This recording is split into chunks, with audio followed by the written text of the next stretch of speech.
الحمد لله الذي فقه من أراد به خيرا في الدين ورفع منازل العلماء فوق العالمين وأشهد أن لا إله إلا الله وحده لا شريك له شهد لنفسه بالوحدانية وشهد بها ملائكته والعلماء من المؤمنين وأشهد أن سيدنا محمدًا عبده ورسوله المبعوث هدى للحائرين وقدوة للعاملين اللهم صل وسلم على سيدنا محمد وعلى آله وأصحابه ومن تبعهم بإحسان إلى يوم الدين أما بعد فيا عباد الله أوصيكم ونفسي بتقوى الله وطاعته فقد فاز المتقون المخلصون. Hadirin jamaah Jum'ah yang senantiasa dimuliakan Allah, pada kesempatan salat Jum'ah seperti saat ini, pesan pertama sekaligus pesan yang utama untuk senantiasa memberikan nasihat kepada diri kami pribadi serta mengajak kebaikan kepada panjenengan seluruhnya. Marilah kita senantiasa bertakwa kepada Allah dengan menjalankan perintah-perintah Allah semampu kita dan berusaha secara totalitas dan menyeluruh menjauhi larangan-larangan Allah. Yang apabila kita bisa melakukan kedua hal tersebut, niscaya kehidupan dunia dan akhirat kita akan dibuat mudah dan berhasil oleh Allah. Itulah yang bisa kita baca di dalam Al-Quran surat At-Talaq ayat yang keempat. Wa may yattaqillaha yaj'al lahu min amrihi yusra. Dan barang siapa yang bertakwa kepada Allah, niscaya Allah akan menjadikan mudah segala permasalahannya baik di dunia maupun di akhirat. Hadirin jamaah Jum'ah yang dimuliakan Allah, salah satu tugas utama bagi manusia yang hidup di dunia ini adalah mengabdi dan beribadah kepada Allah. Sesuai dengan ungkapan Al-Quran surat Adz-Dzariyat ayat yang ke-56. Wa ma khalaqtul jinna wal insa illa liya'budun. Aku tidaklah menciptakan jin dan manusia melainkan agar mereka beribadah kepadaku. Sedangkan beribadah kepada Allah untuk bisa sampai makbulah atau bisa diterima oleh Allah, seperti ibadah salat misalnya, seseorang hamba harus mengetahui dan memenuhi rukun-rukun salat, syarat-syarat wajibnya salat, syarat sahnya salat, syarat kabulnya diterima ibadah salat. Hal ini sebagaimana yang diungkap dalam kitab Al-Yaqutun Nafis maupun dalam kitab Sulamut Taufiq. Dan untuk bisa mengetahui syarat-syarat dan rukun-rukun ibadah dengan tepat, hanya dengan cara belajar di hadapan ulama yang benar dalam bentuk mencari ilmu agama yang benar. Dan untuk masalah agama yang sangat urgen ini hadirin, tidak boleh orang hanya belajar sendiri tanpa guru atau dengan hanya mengandalkan otodidak, sebab dikhawatirkan justru yang menjadi penunjuknya adalah setan. Sebagaimana ungkapan sebagian ulama yang menyatakan, man la syaikha lahu fa syaikhuhu syaitan. Barang siapa yang tidak punya guru dalam dia belajar ilmu agama, atau dia belajar sendiri tanpa guru, maka gurunya adalah setan. Hadirin jamaah Jum'ah yang dimuliakan Allah, Nabi kita Muhammad sallallahu alaihi wasallam dengan jelas mencontohkan dan mempraktekkan dalam kehidupan yang nyata beliau agar kita mendatangi majelis-majelis taklimnya ulama, karena dari sinilah kita mendapatkan pemahaman yang benar, kita mendapatkan pencerahan akal pikiran, dan kita bisa lurus dalam beramal ketika kita ngaji dan belajar di hadapan ulama-ulama yang benar. Di dalam satu hadis yang diriwayatkan oleh Al-Imam Ibnu Majah dan Al-Imam Ad-Darimi, terdapat sebuah hadis dari sahabat Abdullah bin Amr bin Al-As radhiyallahu anhuma.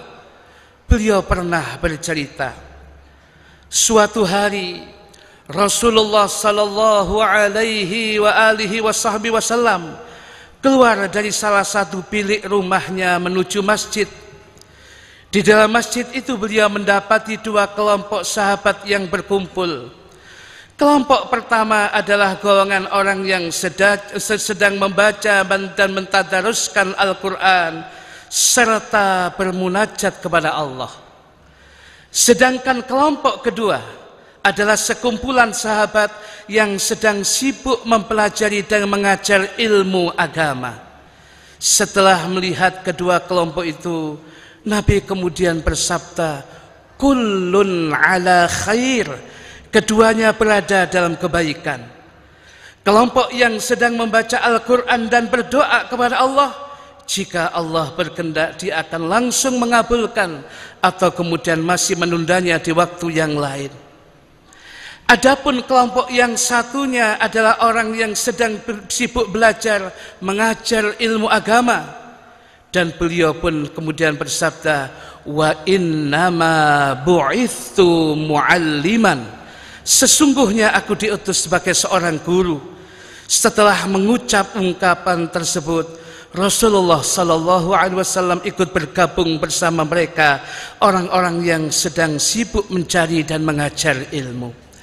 Hadirin jamaah Jum'ah yang dimuliakan Allah, dalam ungkapan hadis yang baru saja kita sampaikan, Rasul mengajarkan kepada kita pentingnya kita mendapatkan ilmu yang benar dari para alim ulama, yang mereka tidak lain adalah lampu-lampu kebaikan di dunia ini yang bisa menerangi sekian banyak manusia yang masih dalam kegelapan kebodohan, serta mereka adalah pewaris para nabi dan rasul.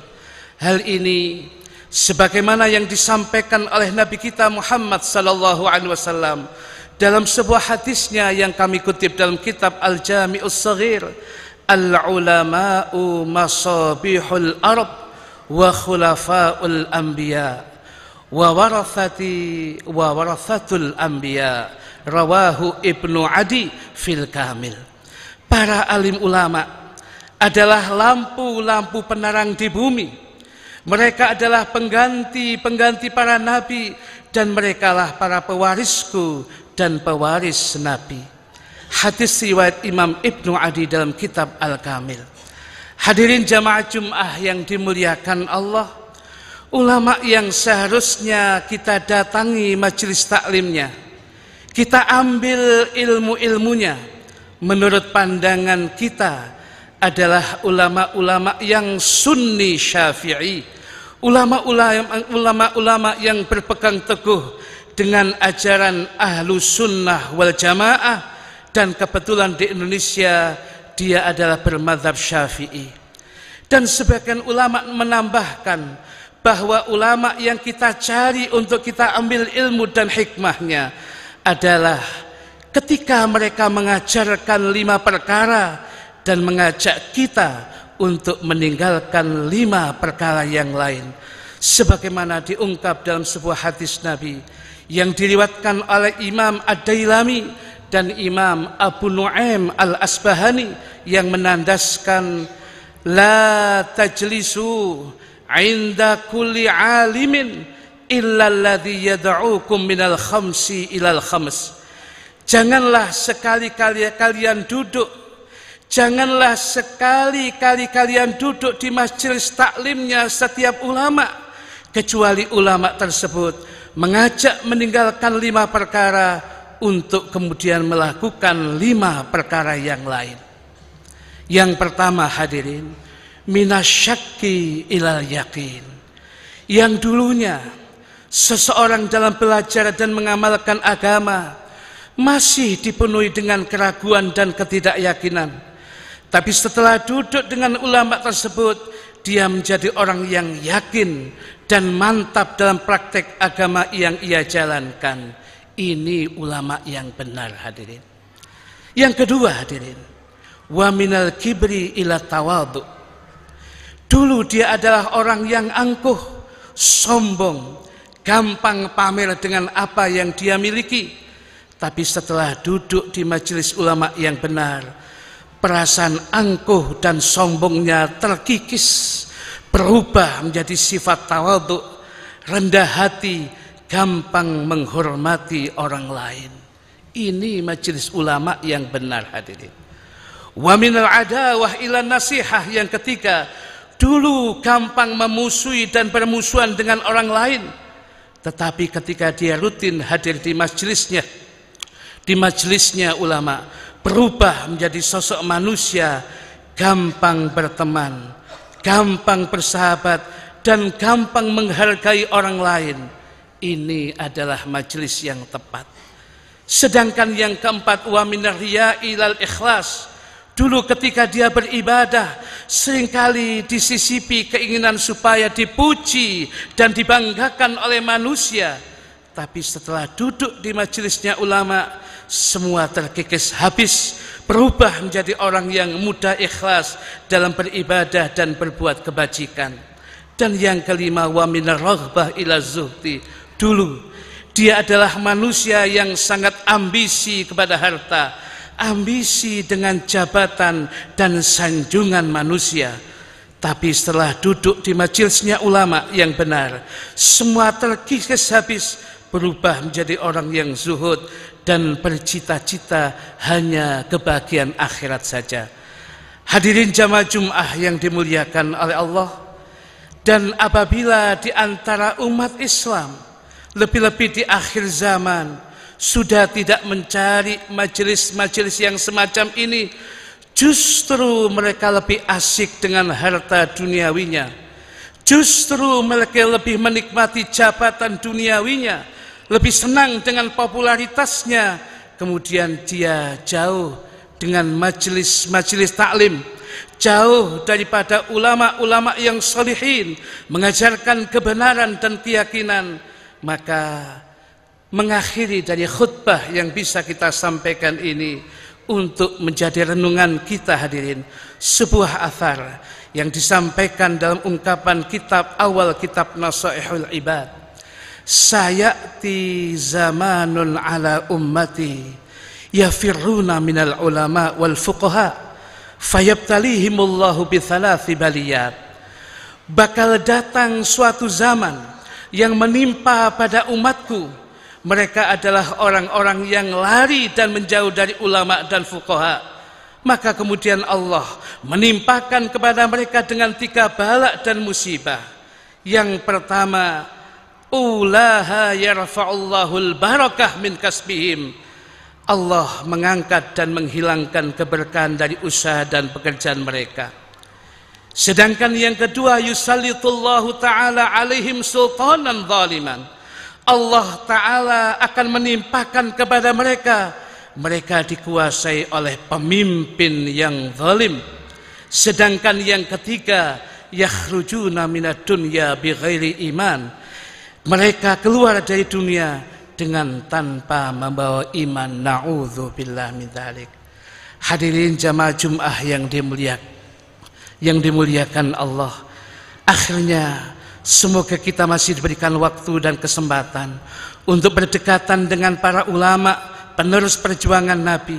Semoga kita selalu bisa mengambil ilmu dan hikmah dari mereka, dan kemudian kita senantiasa bisa dengan para ulama salihin, satu frekuensi dengan mereka untuk bisa mendapatkan kebahagiaan baik di dunia dan di akhirat kelak. Amin ya rabbal alamin. A'udzu billahi minasyaitonir rajim.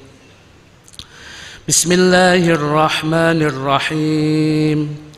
Wal 'asri innal insana lafi khusrin illa alladhina amanu wa 'amilus salihati wa tawasaw bil haqqi wa tawasaw bis sabr.